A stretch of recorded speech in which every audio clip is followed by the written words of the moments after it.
Ajoke Omoware from Ogun State in Nigeria. And my project is called the Agbado e-learning center.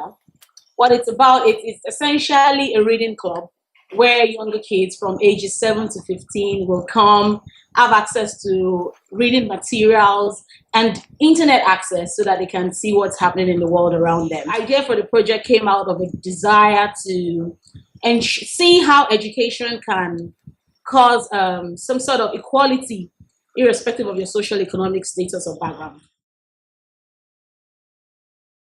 A lot of times when I'm at home and I interact with these kids, I'm always concerned because a lot of them cannot communicate properly. Some of them have challenges pronouncing words.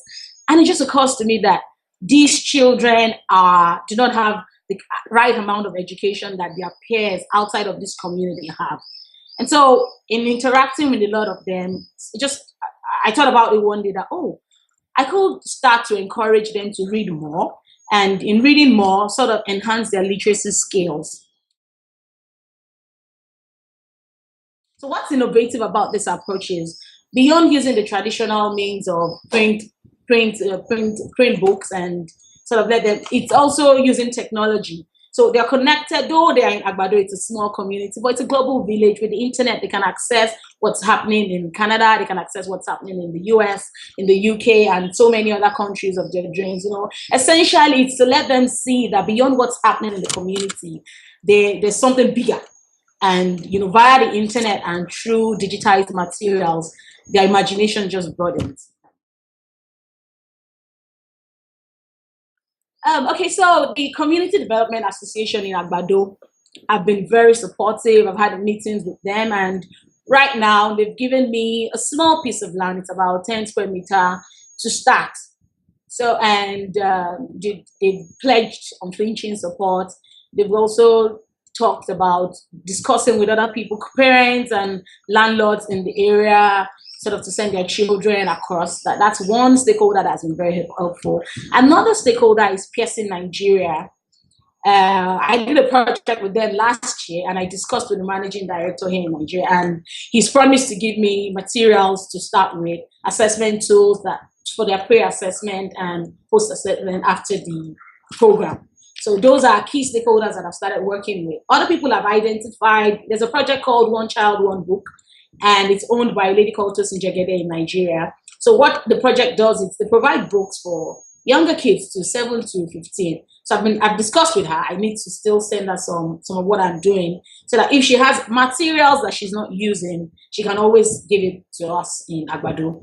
Another person I've identified is Okada Books. It's also an app created by a Nigerian, and it's for young children, adults to access materials, digitized materials, and read. These two people I've just spoken to at the peripheral level. I hope to continue to communicate with them as I execute the project.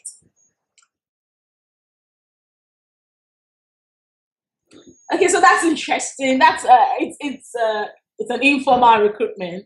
There are actually two younger friends who live in the neighborhood. One of them is an undergraduate in church. She's currently at home for industrial training, so I've spoken to her about it. She also teaches younger kids in church, so I'm like, okay, this is what I'm trying to do. Can you just come support me a few hours every day? And she's like, well, yeah, I can come join you. And then the other one is a neighbor. She lives next door, and she's out of school. She's not working at the moment, and so instead of just sitting down at home not doing anything, I've spoken to her to just come assist me. As we expand, hopefully we will be able to get recruit people formally and get them on board. But right now, it's just the three of us.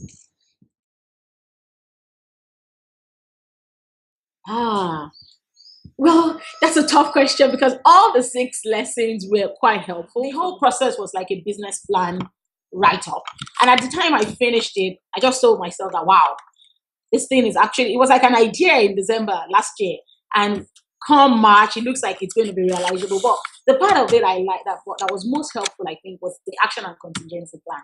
Because it put everything, I could see it on paper. So from this stage to this stage, what do I do if these assumptions are not working and all that? So that was really helpful. And then overall, the feedback from all of the classes proved to be very useful. After we submit our assignments and we get our feedback, it was very, very important, and it just helped me to take it from idea to implementation now. The benchmark and SWOC analysis have been helpful. I've taken a look at the material the second and the third time, and it's having at the back of my mind that at some point in this project, I have to be able to tell where I fit into the education space in Nigeria. I have to be able to measure how much impact I made. That we have to be able to measure after a certain period that the changes that we see in certain participants can be attributed to the reading center. So it's bearing all of those in mind and trying to develop tools right now to help us do that measurement accurately in the near future. We're starting with Agbado, but we're hoping to expand to communities such as this. So if we start off and it's a success, we're going to be taking it off to other communities where there are low-income earners who do not have as much access to education like their counterparts in more urban places.